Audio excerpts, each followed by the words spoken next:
నేను మిమ్మల్ని కలుసుకుంటా. ఇవాళ దేవుని జీవం కలిగిన సంఘాల్లో పరిశుద్ధతే ప్రామాణికంగా ఉండాలి. పరిశుద్ధతే ఆధారంగా సంఘాలు కట్టబడాలి.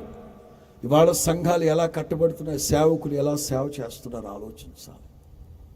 ఆఖరి మాట, మూలవాక్యం చదువుకున్నాం కదా, ఆయన వారిని కలుసుకొని ఇలాగూ, ఆయన ఎందుకు కలుసుకుంటారు తెలుసా?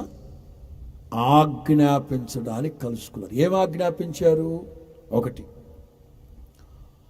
నా తండ్రి వలన వాగ్దానము చేయబడిన ఆత్మని, పరిశుద్ధాత్మ శక్తి పొందుకునేంత వరకు మేడగది విడిచిపెట్టద్దు.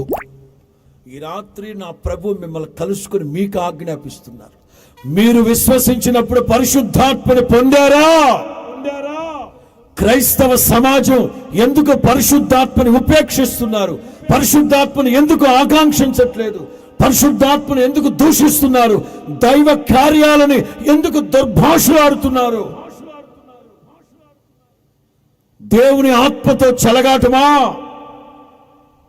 మీరు పొందకపోగా ఎందుకు పరిశుద్ధాత్మని దూషిస్తున్నారు? యేసు ప్రభు సలహా చెప్పలేదు. మేడగదికి వెళ్ళకపోయారా? పొందుకోపోయారా? జస్ట్ ట్రై చేయకపోయారా అనలేదు. Command, it's a command. పొందాలి. మృతులలో నుండి క్రీస్తు యేసుని లేపిన వాని ఆత్మ మీలో నివసించాలి. దేవుని ఆత్మ లేనివాడు ఆయన వాడు కాడు. ప్రభువగు ఆత్మ చేత ఆ పోలికగా మార్చబడదుముగాక.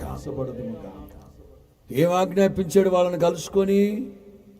యేసు ప్రభు వాళ్ళని కలుసుకుని ఏం ఆజ్ఞాపించారు? 3 పాయింట్స్. ఒకటి, యెరూషలేములోను యోద